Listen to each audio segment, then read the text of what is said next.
today's show. As you know, the topic for today is the contribution of IndoAryan Existentialism on education and society. So I welcome you today. Thank you. And I have given a small introduction about you. And we would also like to know from you also. Like, I have given a small introduction about you, so it will be good for our viewers if they know about you from you itself, you yourself. I will speak about me. Shall I speak about me? You are asking me to speak about me. Please give us a Okay. just a small introduction about yourself. Right. It's very difficult to say about myself in my words. From where to start? I am a school teacher. I'm a teacher. Professionally I'm a teacher, and I'm teaching. I'm in the field of computer science. But apart from that, I have a passion to excavate our Indian culture, the roots of Indian culture and the root of other cultures also. And I'm doing. I'm working in this area for long years, and because since my growth of my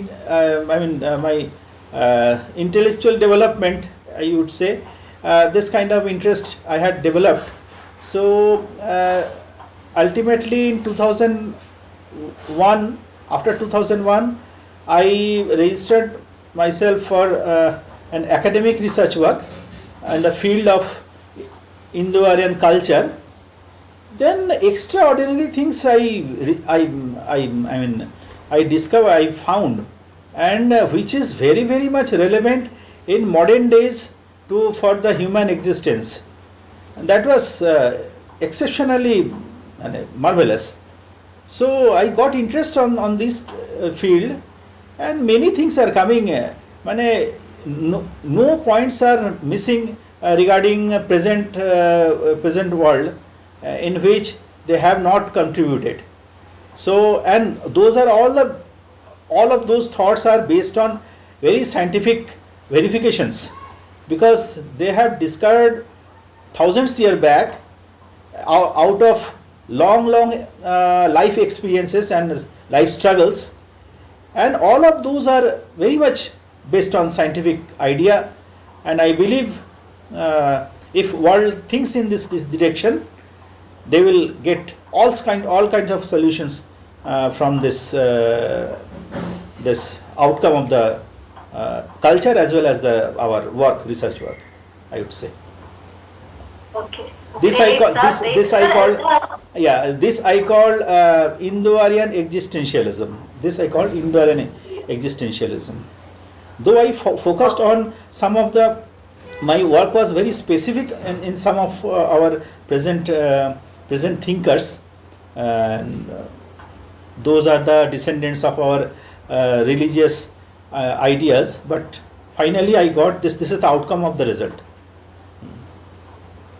Sir, the moment I heard about Indo-Aryan existentialism, it instantly gave me an idea that it will be definitely an very interesting topic to know, because it is based on the history of the whole like Indo-Aryan culture or the system, which was like maybe it existed before the religions which we have today. So the moment I heard about it, I thought that okay, we not only me, others should also know about this topic. So that's why I just want to know first, what is Indo-Aryan existentialism? If you want to know about Indo-Aryan existentialism, there are three words. One is Aryan, another is existentialism, and another is Indo-Aryanism. There are three aspects of the whole two words. If we break it, one is in Aryanism, another is existentialism, another is Indo-Aryanism. So it will, if I want to discuss on this, it will take a long time. So we don't have so much time. I'm just giving you the background of the idea, and there is a historical background, I would say. And if you go back, you have to go to the beginning of the world civilization, in fact. this will take us to the beginning of the world civilization. The root of this is starts from there. So what happened? If you take the middle part of this culture, it actually exploded during the period of 10,000 years, 10,000 years back. Just next after the ice age, okay, after the end of last ice age, it ended by 12,000 years back, 12 to 10,000 years back, and one group of people migrated from the northern polar region. Many experiments had taken place, and biological, genetical, historical, as well as the linguistic, many things are there. But the result says that, and analysis of our old epics like our Vedas and other old epics, the Greek epics, I would say Iranians epics, all those things say the same thing, same story, that one group of people migrated from northern polar region to Central Asian region, crossing the Ural mountain of Russia, and they settled down in the middle Central Asian place, and they developed a quite good culture. Many evidences are now being found in the area of Russia, Central Asia and all that. So I am not going to talk in details of that. There is a story in Old Testament of Bible. It says that there was a big flood took place near around 7,000 years back, and same kind of references are also in Indian Indian stories, Indian old stories. Same story is being expressed there. Even in China also, Japan also, same story, but names are different. Okay. So in that period, after that great flood, it is also called Noah's flood. In the time of Noah, Noah was a great thinker and seer in those days, and whom the Muslims and the Christians believe. And it is a great connection. After excavating all the evidences, we found it has a great connection with Indian culture also. Okay, so after that great flood, the people gradually migrated from that place. One branch went to Europe, Germany, England, and all that, all those European countries. In Russian continent, Russian area, Eastern Russia. One branch went to the Iran, Iraq, and one branch entered into Indian subcontinent. It is during that period, more than 6,000 years, 6,500 years back. Now they settled down in Saraswati river, near to the Saraswati river, around the Saraswati river. After that, they started to write down their long past experiences, and that is called in Vedas, in terms of Vedas. All the experiences they gathered for long years, they started to write down, because in that place was very much favorable for settle down for long time. And from there we are getting various ideas about their discoveries and all that, and about the social system, education system, family system, marriage system, and the purpose. If you bring it in few words, what was their purpose of life? What was their ideology? What was their motive? What was their inspiration of progress? Their inspiration of progress was live and let live. They found that if I want to live, because everybody loves himself, if I want to live, I have to make everyone live, because all are my existence is depending on others. This idea is called existentialism, and this idea was developed by some group of people. That culture is called Aryan culture, and that culture which developed in Indian subcontinent is called Indo-Aryan culture. Now I think I am clear, because this small history was required to explain these three words. What is existentialism? When I want to live, my desire of my life is to exist, and for existence, I need to need everyone's support. That how to make this whole the ecosystem in favor of existence and growth. That is called existentialism, and that idea was developed by a cultural group. I won't say this is a racial form. This was a culture. That culture is called Aryanism altogether. That Aryanism what developed in India, in Indian subcontinent, that is called IndoAryanism. So Indo-Aryan existentialism. That's it. If you go deep into it, if you go deep into it, various branches are there, various ideas are there, but that gradually we can talk later on. Great, sir. That means it is a huge topic. It can include various other subtopics under it, because absolutely, it's quite interesting and it's quite vast as well. It's quite vast as well. So the thing is, see, sir, now I and the viewers have come to know, I have got a little idea about what is Indo-Aryan existentialism. So the thing is, how did you start, how and when did you think that, okay, I should do a research on Indo-Aryan existentialism? Why did you choose this topic? Yes. And how did you come to know about this about topic? it? Yes, that is very interesting. I was expecting this question you will ask me. While I was, I got interested about the past history, our ancient culture. Then I saw that there are some world leaders.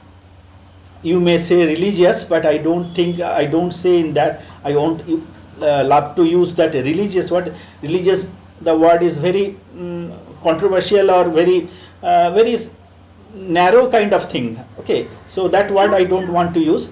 I would say the world teachers. Okay, so in that series I found that some world teachers, like if I take Krishna also, Ram and Krishna also, though historically we could not prove it properly, but many evidences are coming out. I am taking them also in this fold.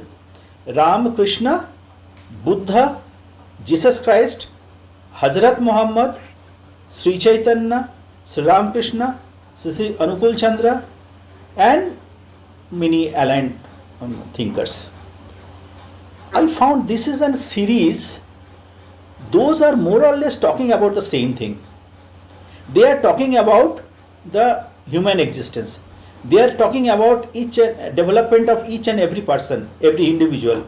They are talking about one God. They are talking about accepting the past prophets.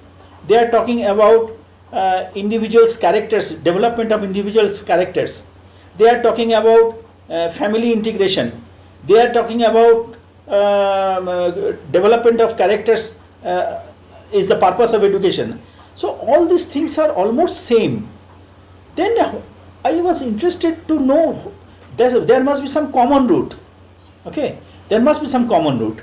To find out the root, ultimately I found that yes, Aryanism is the common root from where all these branches of thoughts, not only these, all the other existing philosophical thoughts also came out from this this common root, that is called Aryanism, or finally in Indian context it is called Indo-Aryanism.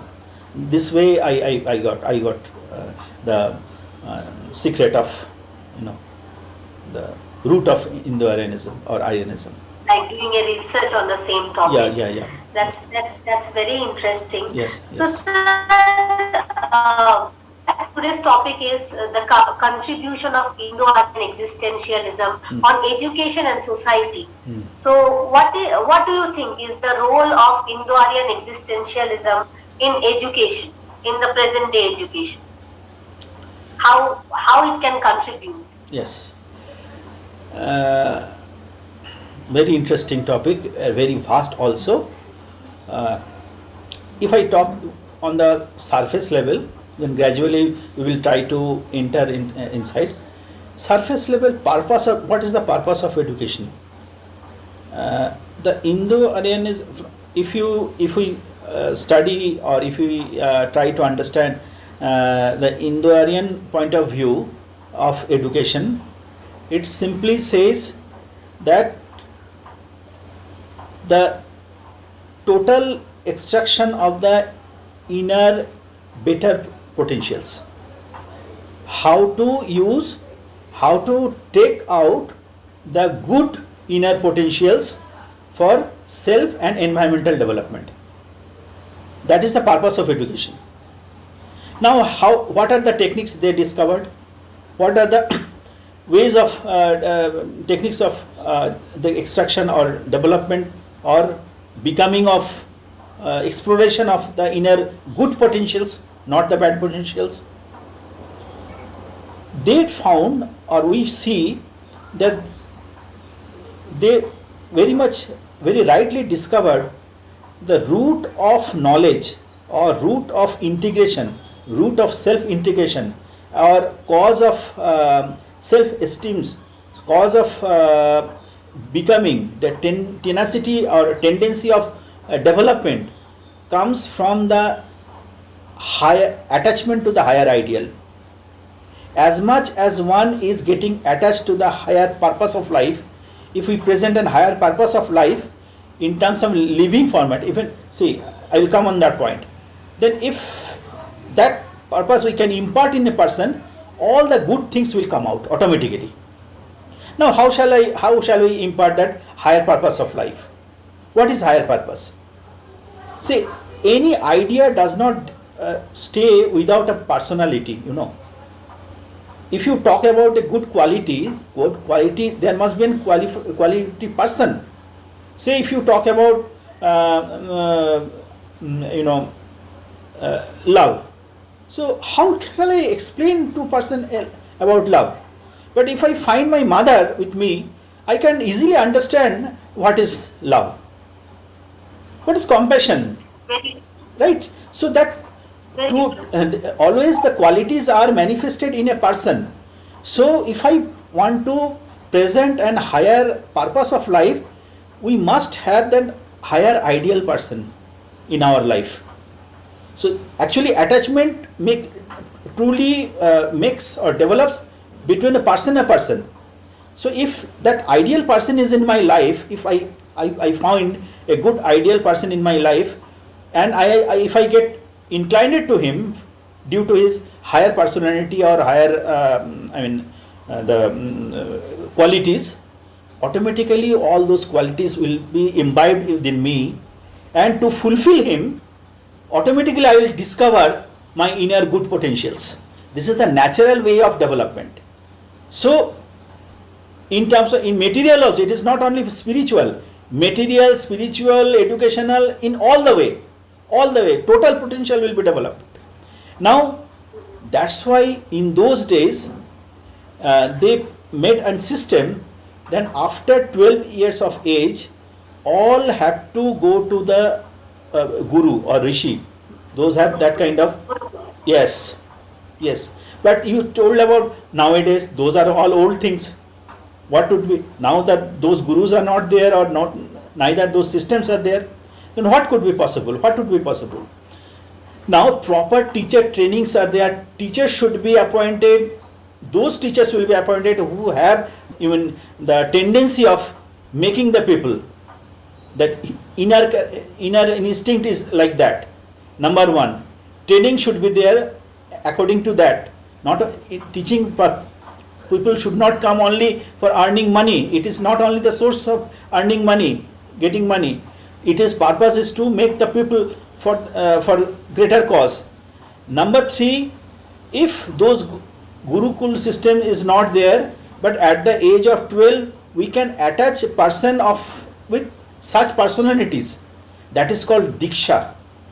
Diksha is not the so-called religious activities. Diksha is that psychophysical exercise, psychological treatment that one person should learn from a person who knows about this, who has full control over his passions and who knows how to use the passions for the good cause. If I am in anger, I should use anger not to kill someone but to protect others. If I have greed, I should know the technique of not to enjoy myself but to extract or take good things from outside. If I don't have greed, I will not hunger for good thoughts. So using hunger, greed for getting good cause. If I am that passion of lust, sexual passion, that will not use for good, bad purpose, but to use for good progeny. If you then a marriage system comes. That is very big part and very essential part. How to get better instinctive good children, better instinctive children. That's a big science of social movement. We are facing problems due to the problems created by man. And why they are creating nuisance? Because their mind is not proper. Their system is not proper. How the system is coming? Not only by education, but that by birth also. The genetic compatibility of the parents also. That is a big science. So education is connected to that all.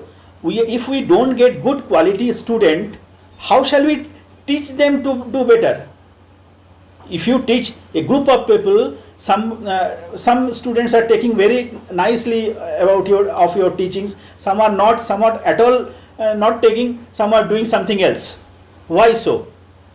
Even they are coming more or less from the same kind of family background. Even though we find this, why? So I can relate to it on terms of Guru Dronacharya. If you take as an example of the teachings of Guru Dronacharya, the Kauravas and Pandavas both were the students of Guru Dronacharya. So it is somewhat, it is somewhat related to that also, because the Kauravas and the Pandavas both had the same Guru, but what they learned was completely different. And their because family, maybe it was and their family background was also same. They came from the same family. True. The family environment was also same. Right. And Even only today, because of the fathers, maybe. yes. Maybe because of the parents' teachings. Yeah. Not only teachings, but that genetical background. That is another part. If you talk on the Mahabharata story, this science also being applied there. Right. Yes. So as we are talking about education, so do you think that Indo-Aryan existentialism should be added as a subject in the present day syllabuses in the schools? Indo-Aryan existentialism, the philosophy, that this idea should be added definitely, but in the education system, what their idea about education should be applied first. As a subject, Indo-Aryan existentialism is one topic, but the education they say that should be added in the education system. There are a few more points I could not discuss. Today we are talking about this pandemic age. Now this issue is becoming more and more relevant, that India should be self-independent. They should not depend on others economically and industrially. The Indo-Aryan system, Indo-Aryan education policy has given this solution long days back. What they say, yes, since the beginning, we also have come across the present education system. Truly say, the system is not very much encouraging for studying, and it is not very interesting also. We are supposed to mug up the courses, syllabus, and only to appear exam and somehow to get good score. That was the only final point of education. But thing is, after passing out, do we feel that yes, I can do something by myself, I can earn something out of my knowledge, I can contribute to the society out of my knowledge? None of us can say. So Indo-Aryan education has given a full curriculum of making the students, even after the school age, they can work independently. and they can contribute to the development of industry. How? In nutshell, I'm talking about it. It says that from the very beginning, our education system should stand on the practical application based. Like we want to teach a boy mathematics. Okay, just for example, I'm taking in class 3 perhaps addition, division, or some few calculations, area, rectangle, diagonals. We need not to go to mathematics directly. Let us call them in a place to make some toys. Children would love to play with toy. Now make the toy, and the teacher will gradually tell him, this is the length, this is the area, this is the width, this is the depth, this is the circumference, this is all the mathematical expressions and calculations can be done by making a toy. Not only that, making the toy, during making of the toy, we can relate it with history, we can relate it with the geography, we can relate it with the science, we can relate it with the economics according to the age. So if our education stands on such applications, automatically our industrial quality will be developed within ourselves. As per the age, we can add more such examples. Then we will take, after practically completing doing those, we can take them to the further theoretical classes. Then everything will be absolutely clear. We have having now bad relation with China, but why China is leading position in industry? They applied the same system of education since the beginning. That's why then after that what will happen? Every home will be the place of industry. There will be no unemployment.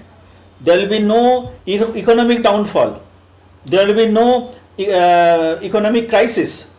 There will be no competition, and no exploitation will also take place, because every man is doing some work. Every home is the small unit of big industry, and the innovation will gradually grow up. Every day I am doing some work, and which is my work. Automatically I will invest my everything to further development. Automatically the quality will be developed. If quality will be developed, demand in the world will come.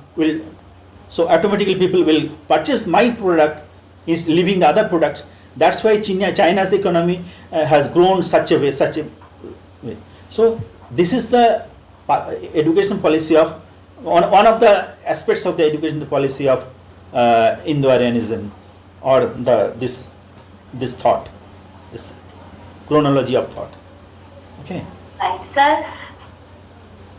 So the thing is, today's session or discussion is very enlightening and very informative. So the last question, I would like to conclude the session for today with only one last question, which is, what positive changes can Indo-Aryan existentialism bring to the Indian society? It is not Indian society, but a human society. The thing is, in one word, if you say... Okay, on a broader level. If one word, I would say, this is the science of human existence and human evolution. There are two aspects of human existence, or that is, one is its psychological aspect, another is biological aspect. These are the two stands where the whole human existence is standing. That is psychological aspect, is mental aspect, thinking, intellectualism, thought process and all. Another is biological process or genetical existence. So Indo-Aryanism or Aryanism or Indo-Aryan existentialism, all are complementary, more or less all same. It has brought up the science on which, if applying that science, that psychological aspect of human existence may reach up to the extreme, and the biological evolution genetical evolution, the biological potentials will be also come up at the extreme. And if both of the things are perfect, then whole human civilization, existence of the whole civilization will continue forever and ever. Yes, sir. I hope people find it very useful, and I personally loved the session today. So thank you so much for joining me on today's discussion. I am very thankful to you, and Yes, though I did, I, because of the shortage of time, the why psychological aspect, why biological aspect, how these are existing, how this could be implemented, this we have not talked today. I think somehow we have connected, we made some connections with these topics. In details, now it is because of the time we could not talk. Maybe next time, sometime we will. definitely. I hope people find it useful.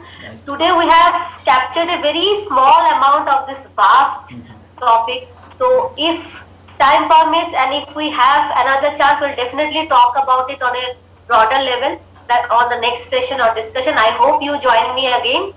So thank you so much. Sure. Thank you very much. Thank you to you, especially Moumita. You are doing great job, and thanks to all the viewers to whom I have tried my level best to convey my findings or thoughts to you. Only due to Moumita. Thank you very much. Thank you so much. It's an honor talking to you today. I hope to connect with you again. Sure. Jai Hind. Thank you so much. Sure, definitely. Thank you very much.